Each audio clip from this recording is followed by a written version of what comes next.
All right, welcome back to the channel. It's your boy Fanon, and in this video, we're in the 147-pound division, where we got some big news. We have a big-time new entrant into the 147-pound division who will be challenging Terence Bud Crawford, the WBA, the WBC, and the WBO welterweight champion, and Jaron Boots Ennis, the IBF champion, and he goes by the name of Devin the Dream Haney.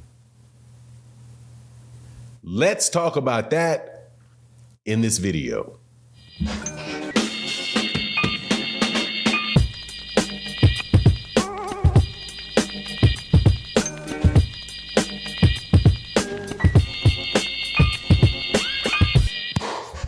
All right, welcome back to the channel. It's your boy Fanon, and in this video, let's get into it. Looks like Devin Haney is no longer a lightweight champion.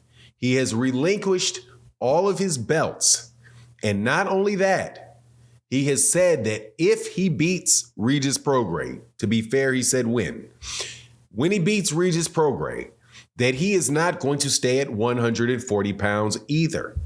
That he is going to be taking his talents to 147 pounds, where he wants to fight for a title.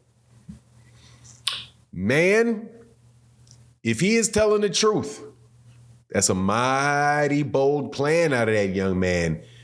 Gotta give it to him. Super bold plan.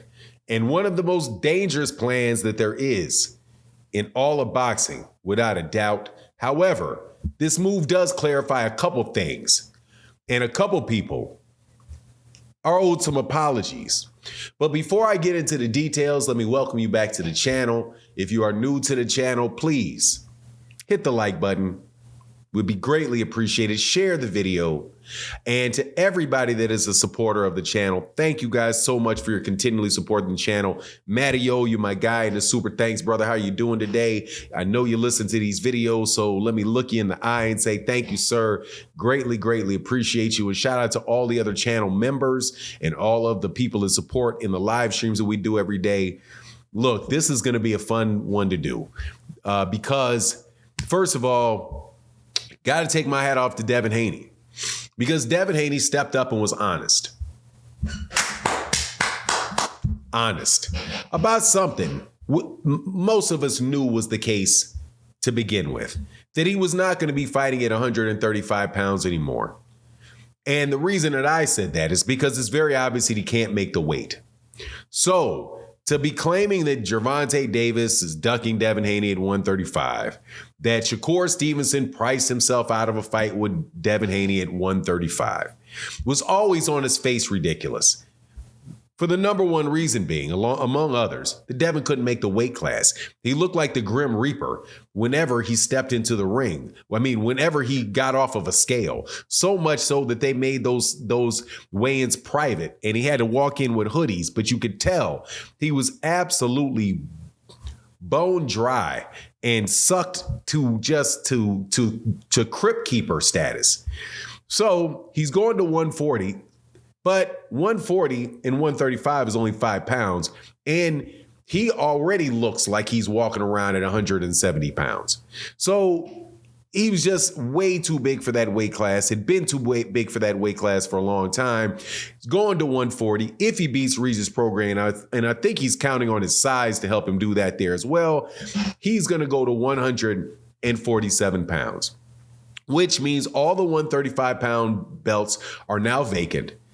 Gervonta Davis is the only champion at 135 pounds for the WBA. So all of you who want to talk about being a major championship holder at 135, that's what Gervonta is, official yesterday. However, let's talk about the most interesting portion of this, which is the 147-pound route Devin is saying he's taking. Man, that's a brave man. That is a very, very brave man. Because that's a lot of whooping waiting for him at 147 pounds from the people that are champions. Specifically, Terence Bud Crawford and Jaron Ennis. Terence Crawford holds the WBA, the WBC, and the WBO. And Jaron Ennis holds the IBF. Now, those belts, those three belts for the Terence hold may come up.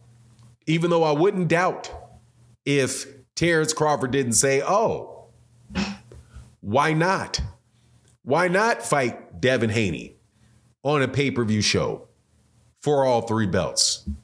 Seems like a fight, if Devin Haney fans are correct, that would sell. So I hope that he goes directly for that fight, Devin Haney.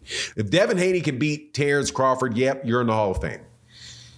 Absolutely, positively, you're in the Hall of Fame. I want to see the fight. The other guy that's in that division is Jaron Ennis. And I'm going to tell you right now, if Devin Haney goes to that division, there's no getting rid of getting Jaron Ennis out of that division. None. He is going to plop his behind right there with the IBF title, beat whoever comes his way, and wait for Devin Haney to get in that ring and fight him, which I'm going to tell you right now, I don't think will happen. Hate to be the bearer of bad news, but what's going to happen more than likely is that Devin Haney fans are going to find some way to frame Jaron Ennis for a duck. Either Devin is going to offer him 10%, right, 10% of the purse and say, you haven't proven yourself. I'm a 3-division champion and you only have 1 championship belt. He's going to want, I don't know what's going to happen, but it is so hard for me to fathom him getting in the ring with Jaron Ennis. So which makes me think, well, why would Devin be moving up there? Well, it doesn't get much better for him at 140 either, if he gets past Regis Prograis, because you still have Subriel